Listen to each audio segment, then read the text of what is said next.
আমি একবার ইন্টারনেটে একটা ভিডিও দেখে একটা পেঁপে পেড়ে দুভাগ করেছিলাম। মামাবাড়ি যাওয়ার দিন বাড়ির মেন ডোরের কাঠিটা ওই কাটা পেঁপের মধ্যে ভরে ভালো করে ফেভিকুইক দিয়ে আটকে দিয়েছিলাম। তারপর ডান্ডিটা একটা আলপিন মেরে পেঁপে গাছে আটকে সোজা মামাবাড়ি। কারণ আমার ভয় ছিল চাবিটা যদি আমার কাছ থেকে চুরি হয়ে যায়। আমাদের বাড়িতে অনেক দামি দামি জিনিস ছিল,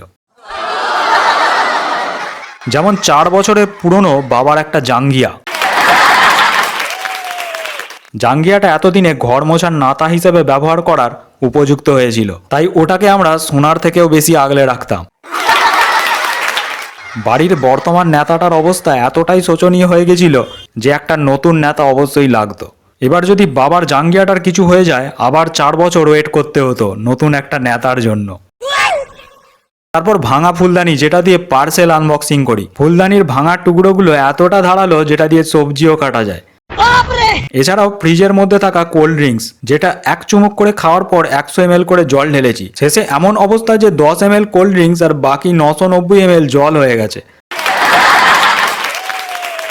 আসলে ওগুলো চুরি হয়ে যাবে সেটা আসল ভয় ছিল না। যদি কেউ বাড়িতে ঢুকে এইসব দেখে ফেলে তাহলে সমাজে আমরা কিভাবে মুখ দেখাবো।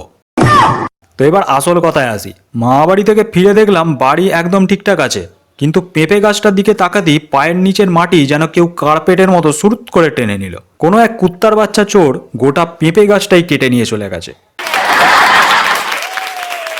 আমরা পরিবেশন করি এমন কিছু আজব খবর যা আপনারা না কোনোদিনও শুনেছেন, না কোনোদিনও শুনবেন, কারণ এগুলো কাল্পনিক।